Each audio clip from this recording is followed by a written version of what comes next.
The first snow had just begun to fall over the quiet Wyoming valley when Levi Turner saddled his horse and rode toward the ridge. He wasn't running from anyone, but he sure wasn't looking for anyone either. For 3 years, he'd lived alone on his ranch, just him, the cattle, and the silence that came after losing his wife. Folks in town whispered he'd turned to stone, that no woman in the county could thaw that heart again.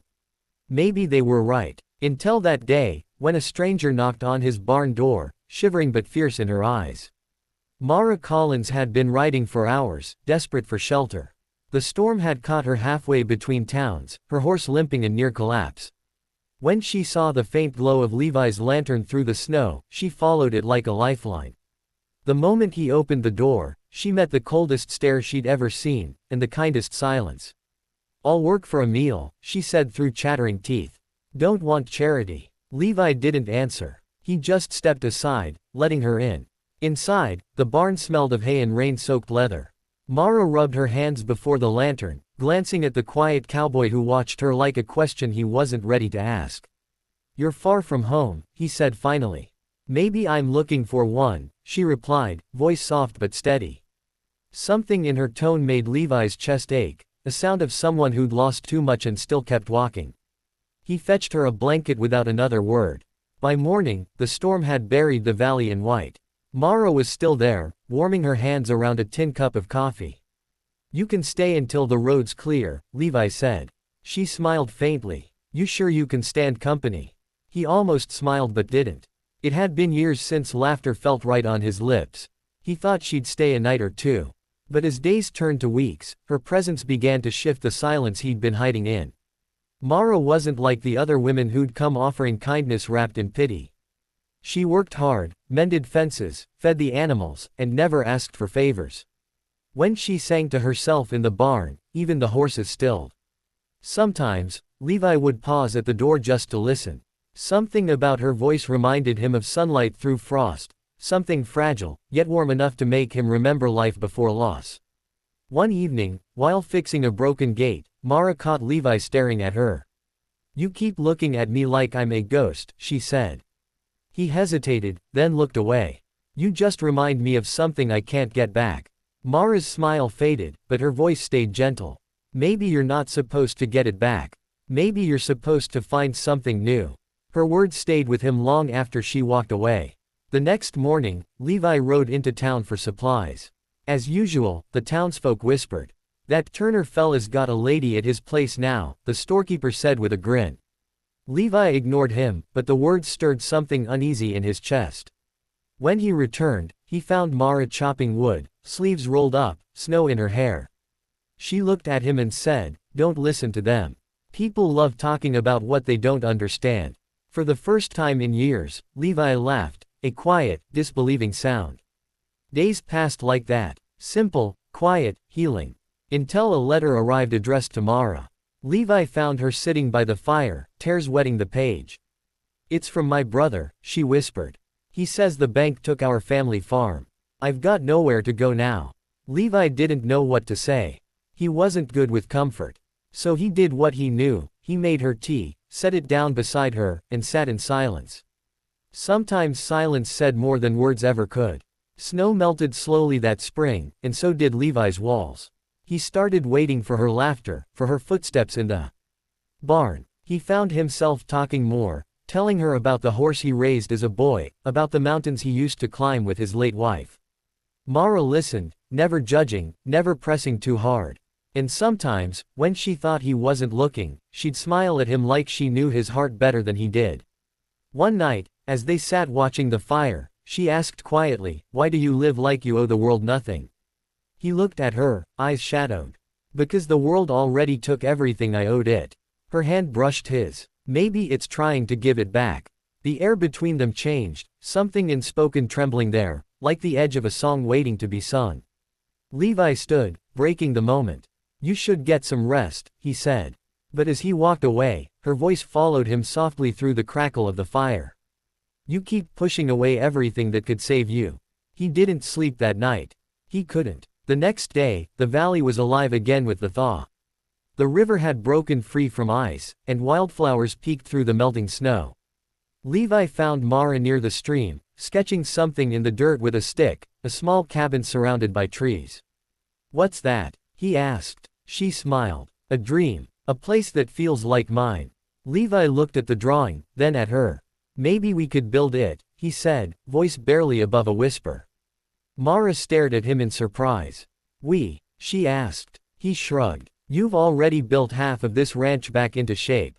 Figure you might as well build something for yourself too." Her eyes softened. "You don't have to do that, Levi." He met her gaze. "Maybe I want to." That was the moment something shifted for both of them. The air felt different, heavy with hope neither of them dared to name. Over the next weeks, they worked side by side, cutting timber, planning the layout, dreaming out loud. For the first time, Levi caught himself humming as he worked. Mara teased him for it, calling him the singing cowboy, and he'd shake his head, pretending to be annoyed. But every time she laughed, he felt alive again. The cabin rose slowly from the earth, one log at a time, just like their quiet connection. Yet happiness has a way of testing its worth. One afternoon, while they were loading lumber, a rider approached, a man in a fine coat, face familiar to Mara. Her expression changed instantly. Levi saw the fear in her eyes. The man dismounted, tipping his hat. Well, he said with a smirk. "Didn't expect to find you here, little sister." Levi froze. The word sister echoed in the cold air, but there was something darker beneath it. Mara's hands trembled. "Elliot, what are you doing here?" she asked. The man smiled thinly. "Collecting what's mine. You think you can just walk away from the debt you left behind?" Levi stepped closer. "She doesn't owe you anything." Elliot laughed. "Stay out of it, cowboy. This is family business." But Levi didn't move. "If you've come here to hurt her, you're gonna have to go through me." Elliot sneered. "You think you can protect her? You don't even know what she's done." Mara's voice broke. "Don't, please." But Elliot wasn't listening. He reached for her arm, and that's when Levi's fist met his jaw. The man stumbled back into the snow, eyes burning with hatred. "You'll regret that," he spat, mounting his horse. "You have no idea who you're dealing with." Then he rode off, leaving behind a trail of dust and fear. Levi turned to Mara, his hands still shaking. What did he mean? She looked at him, tears glistening.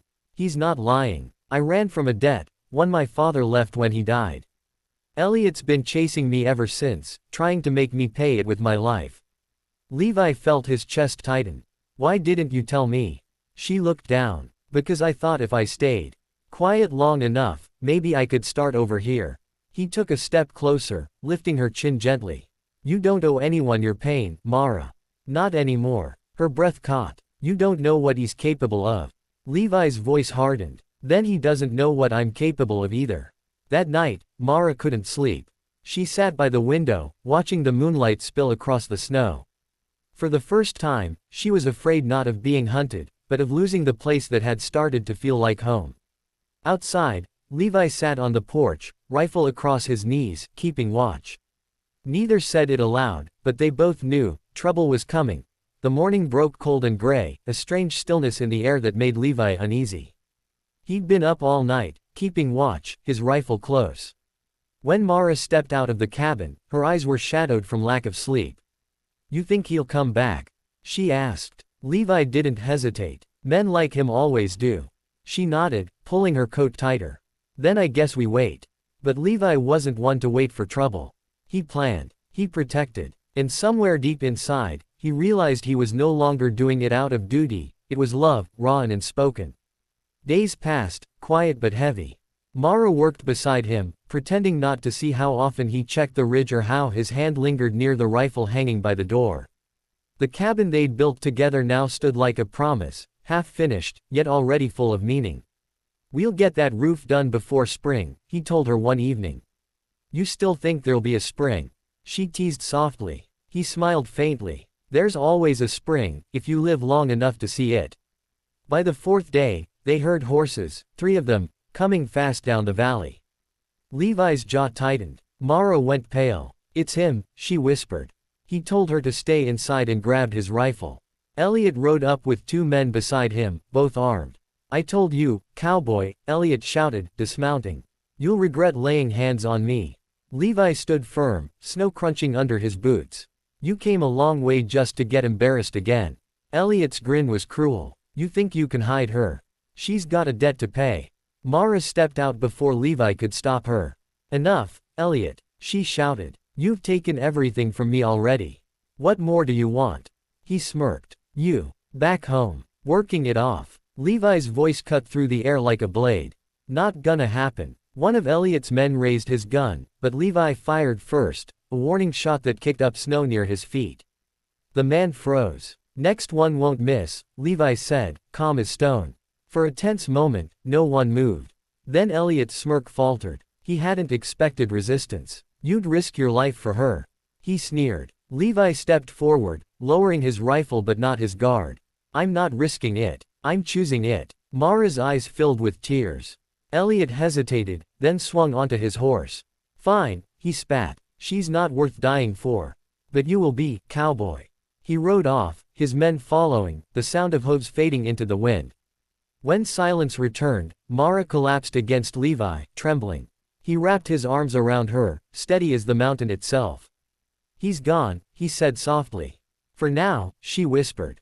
No, he corrected. For good. He won't cross that line again. She looked up at him, eyes glistening. Why would you do that for me? He brushed a strand of hair from her face. Because you made me remember what living feels like. Over the next days, peace slowly returned to the valley. The cabin stood taller, stronger. They worked side by side, laughter returning between the hammer blows and the chirping of early spring birds.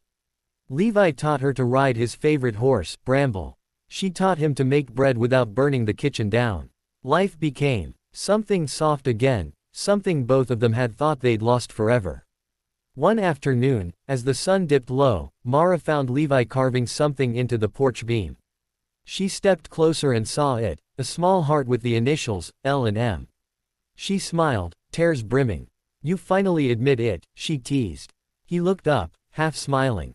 Guess I do. She leaned against him, whispering, then say it. He hesitated, then murmured, I love you, Mara. The words hung in the air, honest and quiet, like the wind itself paused to listen. Spring burst across the ranch with wildflowers and running water. The snow melted into streams that sang through the valley. Mara planted seeds near the cabin, dreaming of a small garden, while Levi repaired the fences with newfound energy. The scars on his heart didn't vanish, but they softened, filled with something new, hope.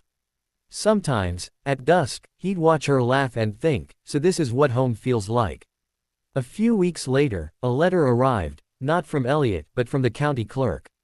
The debt her family owed had been cleared by an anonymous payment. Levi didn't say a word, but Mara knew. She stared at him across the table, tears rolling silently. You didn't have to, she whispered. I wanted to, he replied simply. You deserve a clean start. She reached across the table and took his hand. So do you. Summer came fast that year, and with it, the warmth they'd both been craving. The cabin was finally finished, sturdy and beautiful, surrounded by wildflowers.